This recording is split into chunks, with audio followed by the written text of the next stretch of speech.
મારા હૃદયની તું જાણે માં ગટગટમાં તારો નિવાસ મારા હૃદયની તું જાણે માં ગટગટમાં તારો નિવાસ એટલે અરજ કરું છું માડી તારા આંગણે આજે મારા છે ધન્યભાગ કે જ્યારે મારીનો આવો અવસર છે મિત્રો ને એવા અવસરે મને તમને બધાઈને માના ગુણગાન ગાવાનો માં વૈષ્ણોદેવી સેવા પરિવાર તરફથી આ અવસર મળ્યો છે અને એ અવસરને વધાવવા આપ સૌ ભાવિક ભક્તોએ માને આંગણે પધાર્યા છો આપ સર્વનું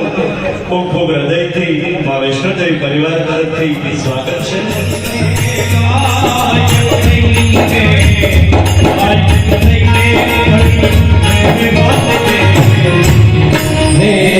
જય જય